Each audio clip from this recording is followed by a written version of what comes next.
السلام ورحمۃ اللہ وبرکاتہ۔ اللہ رب العالمین خیر و عافیت میں رکھے۔ سوال یہ تھا کہ میت کو دفن کر دینے کے بعد لوگ ایک ساتھ ہاتھ اٹھا کر دعا کرتے ہیں، یہ عمل نبی کریم صلی اللہ علیہ وسلم سے ثابت ہے؟ اس کا جواب یہ ہے کہ عثمان بن عفان رضی اللہ عنہ سے مروی ہے، رسول اللہ صلی اللہ علیہ وسلم جب میت کو دفن کر کے فارغ ہوتے تو رک جاتے۔ اذا فرغ من دفن المیت وقف علیہ فقال، اور آپ صحابہ سے کہتے استغفروا لأخیکم، اپنے بھائی کے لیے مغفرت کی دعا کرو، مغفرت کی دعا کرو۔ اس میں بہت بڑی بات ہے کہ اللہ کے رسول صلی اللہ علیہ وسلم نے اجتماعی طور پر یا ہاتھ اٹھا کر دعا نہیں کی، بلکہ ہر ایک کو کہا کہ استغفروا لأخیکم، اپنے بھائی کے لیے مغفرت طلب کرو۔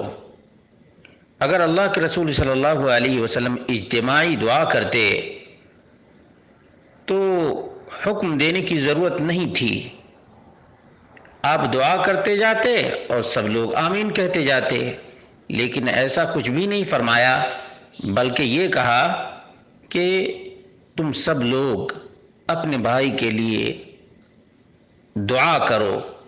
اس کا واضح مفہوم ہے کہ انفرادی دعا میت کے لیے کر سکتا ہے آدمی، بلکہ کرنی چاہیے۔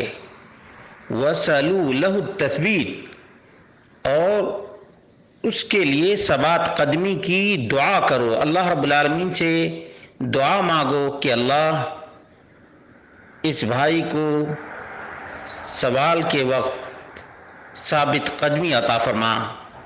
فَإِنَّهُ الْآنَ يُسْأَلُ، ابھی اس سے سوال کیا جا رہا ہے، ابھی اس سے سوال کیا جا رہا ہے۔ ابو داؤد کی 3221 نمبر کی روایت ہے، مستدرک حاکم میں 1372 نمبر کی روایت ہے، اور بیہقی میں 6856 نمبر کی روایت ہے۔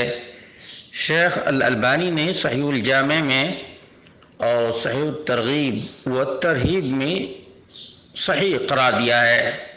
معلوم یہ ہوا کہ انفرادی طور پر میت کے دفن کے بعد دعا کرنا چاہیے، لیکن اجتماعی صورت بنا کر اور ایک آدمی دعا کرے اور سب کے سب آمین کہیں، یہ اجتماعی صورت نبی مکرم صلی اللہ علیہ وسلم سے ثابت نہیں، اور نہ ہی ہاتھ اٹھا کر دعا کرنا اس موقع سے ثابت ہے۔